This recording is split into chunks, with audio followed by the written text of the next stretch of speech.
नमस्कार दोस्तों, स्वागत है आपका अपने YouTube channel GK tips by Mahendra Ugalia पर। आज के इस सेशन के अंदर अपन जीके के अंदर जियोग्राफी, हिस्ट्री, पॉलिटी और साइंस के टॉप 100 क्वेश्चंस देखेंगे। लूसेंट जीके बुक का सार संग्रह अपन देखेंगे। अपनी एक सीरीज चल रही है जीके संजीवनी के नाम से, जिसमें अपन प्रतिदिन 100 क्वेश्चन जीके के देखते हैं और अपन इस सीरीज के माध्यम से जीके के 10,000 इंपॉर्टेंट क्वेश्चंस देखेंगे। अगर किसी बच्चे ने कंप्लीट सीरीज ये देख ली तो उसके जीके में कभी कोई दिक्कत नहीं आने वाली, चाहे कोई से भी एग्जाम की तैयारी कर रहे हो। प्रत्येक क्वेश्चन एग्जाम की दृष्टि से इंपॉर्टेंट और सिलेक्टेड है, वही इस श्रृंखला के अंदर शामिल किया गया है। चलिए बिना किसी देरी के क्लास को शुरू करते हैं। पहला क्वेश्चन क्या है? भारत के उत्तर से दक्षिण का विस्तार कितना है? भारत का उत्तर से लेकर दक्षिण तक विस्तार कितना है? तो 3,214 किलोमीटर। यानी ऐसे जम्मू कश्मीर से लेकर कन्याकुमारी तक 3,214 किलोमीटर भारत का उत्तर से दक्षिण तक विस्तार है। भारत का पूर्व से पश्चिम तक विस्तार कितना है? तो 2,933 किलोमीटर भारत का पूर्व से पश्चिम तक विस्तार है। पूर्व से पश्चिम का मतलब हुआ ये विस्तार है 2,933 किलोमीटर और ये विस्तार है 3,214 किलोमीटर। संसार का सबसे नवीन वलित पर्वत कौन सा है? तो हिमालय संसार का सबसे नवीन वलित पर्वत है। अगला क्वेश्चन क्या है? पश्चिमी घाट पर पाई जाने वाली वनस्पति का प्रकार कैसा है? तो सदाहरित। पश्चिमी घाट पर सदाहरित प्रकार की वनस्पति पाई जाती है। कैसी? सदाहरित प्रकार की वनस्पति पाई जाती है। अगला क्वेश्चन, कौन सा राज्य शहतूत रेशम उत्पादित करता है? तो कर्नाटक। कर्नाटक राज्य शहतूत के उत्पादन के अंदर, शहतूत रेशम उत्पादन में सबसे अग्रणी राज्य है। अगला क्वेश्चन, भारत में चंदन की लकड़ी के लिए प्रसिद्ध राज्य है? तो कर्नाटक। भारत में कर्नाटक चंदन की लकड़ी के लिए प्रसिद्ध राज्य है। अगला क्वेश्चन, तेंदु पत्ते का मुख्य उत्पादक राज्य है? तो मध्य प्रदेश। मध्य प्रदेश तेंदु के पत्ते का मुख्य उत्पादक राज्य है और तेंदु के पत्ते का उपयोग बीड़ी उद्योग में किया जाता है। अगला क्वेश्चन, भारतीय वनस्पतिक सर्वेक्षण बोटनिकल सर्वे ऑफ इंडिया का मुख्यालय कहाँ पर स्थित है? कोलकाता में भारतीय वनस्पतिक सर्वेक्षण बोटनिकल सर्वे ऑफ इंडिया का मुख्यालय स्थित है। अगला क्वेश्चन, फॉरेस्ट रिसर्च इंस्टीट्यूट कहाँ स्थित है? देहरादून उत्तराखंड में फॉरेस्ट रिसर्च इंस्टीट्यूट स्थित है। अगला क्वेश्चन क्या है? चिपको आंदोलन का संबंध किससे है? तो वनों के काटने से रोकने के लिए चिपको आंदोलन चलाया गया था। अगला क्वेश्चन इसमें इंपॉर्टेंट है, चिपको आंदोलन किसने चलाया था? तो सुंदरलाल बहुगुणा ने चिपको आंदोलन की शुरुआत की थी और जो वनों की कटाई हो रही है उसको रोकने के लिए चिपको आंदोलन चलाया गया था। अगला क्वेश्चन, राष्ट्रीय पर्यावरण शोध संस्थान कहाँ स्थित है? नागपुर महाराष्ट्र में राष्ट्रीय पर्यावरण शोध संस्थान स्थित है। अगला क्वेश्चन क्या है? फूलों की घाटी कहाँ स्थित है? फूलों की घाटी कहाँ स्थित है? तो उत्तराखंड में है फूलों की घाटी। इंपॉर्टेंट है, 3 स्टार लगा लो इस क्वेश्चन को। फूलों की घाटी कहाँ स्थित है? फूलों की घाटी उत्तराखंड में स्थित है। शांत घाटी कहाँ स्थित है? साइलेंट वैली कहाँ स्थित है? तो केरल में। शांत घाटी केरल में स्थित है, जबकि फूलों की घाटी फ्लावर वैली कहाँ स्थित है? उत्तराखंड में स्थित है। अगला क्वेश्चन, किन पहाड़ियों पर उष्णकटिबंधीय सदाबहार वन पाए जाते हैं? तो नीलगिरी की पहाड़ियों पर। नीलगिरी की पहाड़ियों पर उष्णकटिबंधीय सदाबहार वन पाए जाते हैं। इंपॉर्टेंट है, ध्यान रखना। अगला क्वेश्चन क्या है? भारत का संवैधानिक अध्यक्ष कौन होता है? तो राष्ट्रपति भारत का संवैधानिक अध्यक्ष या संवैधानिक प्रमुख होता है राष्ट्रपति। इंपॉर्टेंट है, ध्यान रखना। अगला क्वेश्चन, कौन से संविधान के संशोधन अधिनियम ने 6 से 14 वर्ष वर्ग के सब बच्चों के लिए शिक्षा के अधिकार को एक मूल अधिकार बनाया है? तो 86वां संविधान संशोधन के द्वारा 6 से 14 वर्ष के बच्चों के लिए शिक्षा के अधिकार को मूल अधिकार बनाया गया है। ये क्वेश्चन भी इंपॉर्टेंट है, संविधान संशोधन चैप्टर में से ये क्वेश्चन कई बार पूछा गया है। 86वां संविधान संशोधन इंपॉर्टेंट है। अगर आपको वीडियो की क्वालिटी और कंटेंट की क्वालिटी पसंद आ रही है तो मैं आपसे रिक्वेस्ट करूंगा, प्लीज लाल वाला बटन दबाकर चैनल को सब्सक्राइब जरूर करना, बेल वाला आइकन जरूर प्रेस करना, जिससे आपको नई क्लास की नोटिफिकेशन मिलता रहेगा। इसके अलावा कमेंट बॉक्स में इसके अलावा प्रतिदिन अपनी एक क्लास और आती है संजीवनी सीरीज के अलावा।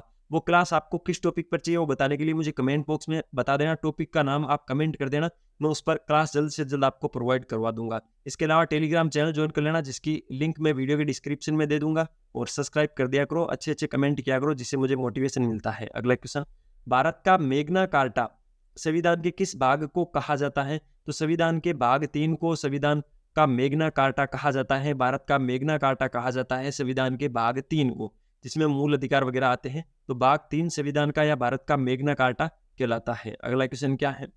धार्मिक स्वतंत्रता का अधिकार किस अनुच्छेद में है? तो अनुच्छेद 5 में धार्मिक स्वतंत्रता का अधिकार दिया गया है। इंपॉर्टेंट है, ध्यान रखना।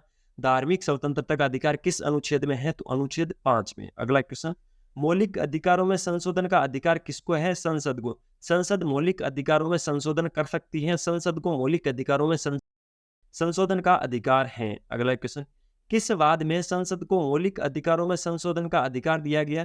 केशवानंद भारतीवाद। आपको पता है सबसे फेमस केस है केशवानंद भारतीवाद, ठीक है, या केशवानंद भारती केस जो है उसके अंदर संसद को मौलिक अधिकारों में संशोधन का अधिकार दिया गया था। इंपॉर्टेंट है, ध्यान रखना। अगला क्वेश्चन क्या है, 6 से 14 वर्ष की आयु तक शिक्षा का अधिकार कैसा अधिकार है? मूल अधिकार है, और 86वें संविधान संशोधन द्वारा इसको जोड़ा गया था। 86वां कॉन्स्टिट्यूशन अमेंडमेंट इसके लिए किया गया था। 14 वर्ष की आयु तक शिक्षा का अधिकार कैसा अधिकार है? मूल अधिकार है। अगला क्वेश्चन, B.R. अम्बेडकर यानी डॉक्टर भीमराव अम्बेडकर यानी अम्बेडकर साहब ने किसको संविधान का हृदय आत्मा की संज्ञा दी है? तो संवैधानिक उपचारों का जो अधिकार है उसको संविधान की हृदय और संविधान की आत्मा की संज्ञा डॉक्टर भीमराव अम्बेडकर जी ने दी है। अगला क्वेश्चन, मौलिक अधिकारों को लागू करने के लिए रिट कहाँ दायर की जा सकती है? तो उच्चतम न्यायालय के अंदर। इंपॉर्टेंट क्वेश्चन है, मौलिक अधिकारों को लागू करने के लिए रिट है वो उच्चतम न्यायालय में दायर की जा सकती है। अगला क्वेश्चन क्या है, किस याचिका का शाब्दिक अर्थ है हम आदेश देते हैं? तो परमादेश जो रिट है उसका मतलब होता है हम आदेश देते हैं। अगला क्वेश्चन, किसी कैदी को न्यायालय के समक्ष प्रस्तुत करवाने के लिए किस रिट की आवश्यकता होती है?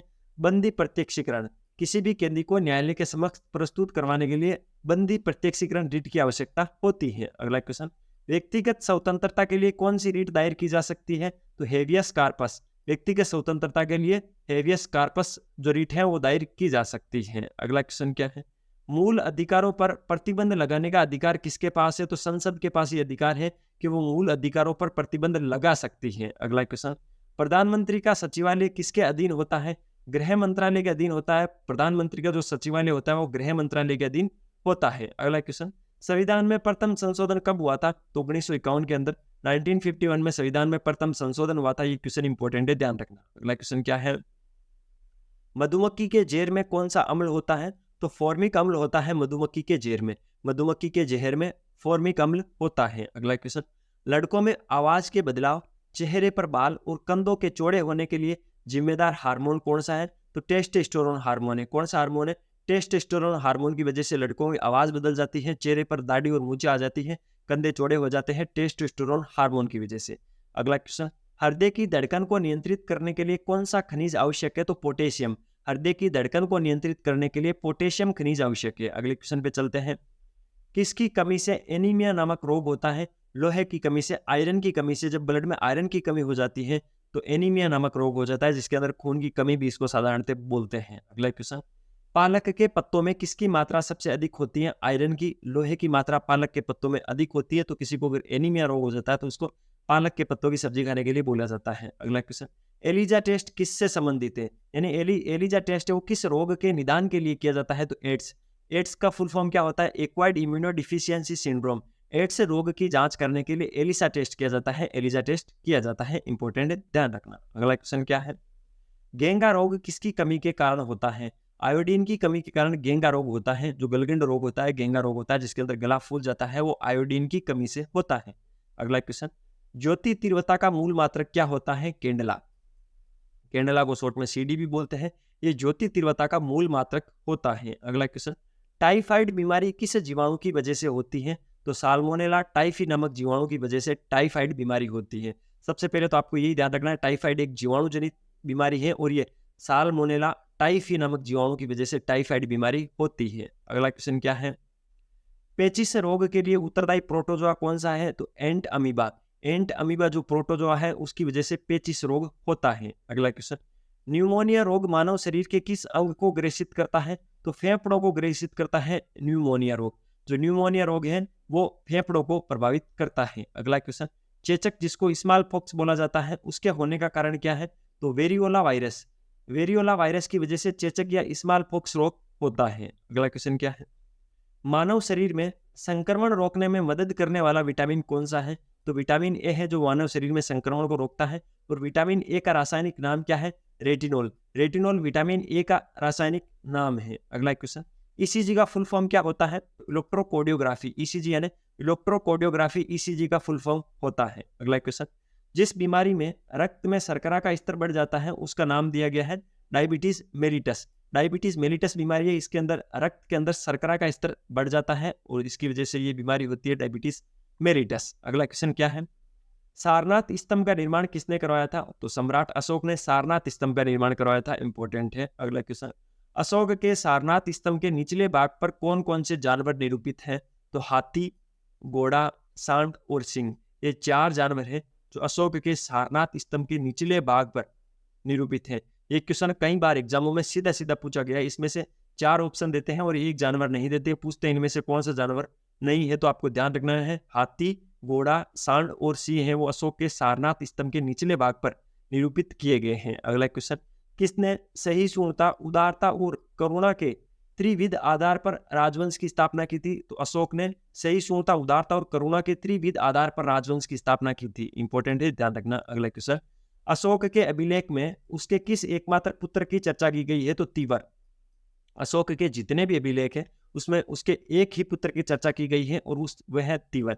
तीवर की चर्चा की गई है। अगला क्वेश्चन, दिल्ली सल्तनत में सबसे लंबी अवधि तक किस वंश का शासक था? तो तुगलक वंश का शासक था। दिल्ली सल्तनत में सबसे लंबी अवधि तक किसी वंश का शासक था तो वो था तुगलक वंश। अगला क्वेश्चन, हिंदुस्तान की राजधानी दिल्ली से दौलताबाद किस शासक ने स्थानांतरित की थी? तो मोहम्मद बिन तुगलक ने। किसने? मोहम्मद बिन तुगलक ने हिंदुस्तान की राजधानी दिल्ली से दौलताबाद स्थानांतरित की थी। इंपॉर्टेंट है, ध्यान रखना। अगला क्वेश्चन क्या है? अशोक के ब्राह्मणी अभिलेखों को सर्वप्रथम किसने पढ़ा था? तो जेम्स प्रिंसेप।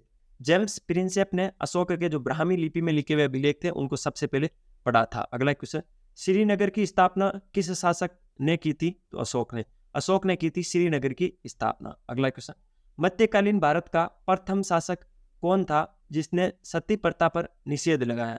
तो मोहम्मद बिन तुगलक था। मध्यकालीन भारत का शासक था मोहम्मद बिन तुगलक जिसने सती प्रथा पर रोक लगाई थी, निषेध लगाई थी। एक्चुअल में सती प्रथा होती क्या है? तो पहले ये बहुत चलती थी जिसमें अगर किसी पत्नी के पति की मृत्यु हो जाती थी तो उस पति की अंतिम चिता के साथ उस पत्नी को भी जलना पड़ता था, उसको सती प्रथा बोलते थे। तो मोहम्मद बिन तुगलक ने सती प्रथा पर सबसे पहले निषेध लगाया था। अगला क्वेश्चन क्या है? किस सुल्तान ने सर्वप्रथम उत्तर भारत में सिंचाई हेतु नहरों का जाल फैला दिया था? तो फिरोज तुगलक ने। किसने? फिरोज तुगलक ने उत्तर भारत में सिंचाई हेतु नहरों का जाल फैलाया था सबसे पहले। अगला क्वेश्चन, मराठा शक्ति का उदय कब हुआ था? 17वीं शताब्दी के उत्तरार्ध। 17वीं शताब्दी के उत्तरार्ध में मराठा शक्ति का उदय हुआ था। अगला क्वेश्चन, किसके नेतृत्व में 17वीं शताब्दी के उत्तरार्ध में मराठा शक्ति का जन्म हुआ था?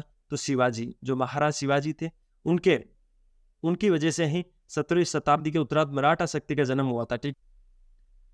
अगला क्वेश्चन है, बाबर का जन्म कब और कहाँ हुआ था? तो 24 फरवरी 1483 ईस्वी में फरगना में बाबर का जन्म हुआ था। बाबर का जन्म कब और कहाँ हुआ था? तो 24 फरवरी 1483 ईस्वी में फरगना में बाबर का जन्म हुआ था। अगला क्वेश्चन, पानीपत की पहली लड़ाई किसके बीच हुई थी? तो इब्राहिम लोदी और बाबर। इब्राहिम लोदी और बाबर के बीच पानीपत की प्रथम युद्ध हुआ था। अगला क्वेश्चन इंपॉर्टेंट है, ध्यान रखना। खानवा का युद्ध कब और किसके मध्य हुआ था? 1527 ईस्वी में राणा सांगा और बाबर के बीच में खानवा का युद्ध हुआ था। अगर आप किसी भी एग्जाम की तैयारी कर रहे हो या नहीं भी कर रहे हो तो मैं आपसे एक रिक्वेस्ट करूंगा कि ये जो हिस्ट्री के अंदर खानवा का युद्ध है इसको जरूर पढ़ना। बड़ा ही शानदार युद्ध है जिसके अंदर जो राणा सांगा है उसके 80 से ऊपर गांव आ जाते हैं, जिसको सैनिकों का भग्नावशेष अंतिम रूप से बोला जाता है राणा सांगा को। बड़ी वीरता के साथ राणा सांगा इस युद्ध को लड़ा था। पाती परवन प्रथा का उजागर भी इसी युद्ध के अंदर हुआ था और आखिर में युद्ध सांगा हार गया था, बाबर जीता था। तो ध्यान रखना है, खानवा का युद्ध कहाँ हुआ था, कब हुआ था? तो राजस्थान में हुआ था 1527 ईस्वी में। राणा सांगा और बाबर के मध्य खानवा का युद्ध हुआ था। इंपॉर्टेंट है, ठीक है। तो ये अपनी जो जीके संजीवनी चल रही है उसके इंपॉर्टेंट शॉर्ट क्वेश्चन थे। आज के 4 सेशन अपने कंप्लीट हो गए हैं। कल 5वें सेशन के साथ सुबह 8 बजे मिलेंगे। अगर आपको क्लास की क्वालिटी और वीडियो कंटेंट की क्वालिटी पसंद आ रही है तो मैं आपसे रिक्वेस्ट करूंगा लाल वाला बटन दबाकर चैनल को सब्सक्राइब करना, बेल आइकन जरूर प्रेस करना, अच्छे कमेंट किया करो, मोटिवेशनल कमेंट किया करो। इसके अलावा कमेंट में मुझे ये भी बता देना इसके अलावा आपको किस टॉपिक पर क्लास चाहिए, वो भी मैं प्रोवाइड करवाने की कोशिश करूंगा। मिलते हैं कल फिर नए सेशन के साथ, तब तक अपने स्वास्थ्य का ध्यान रखो। टेक केयर, जय हिंद।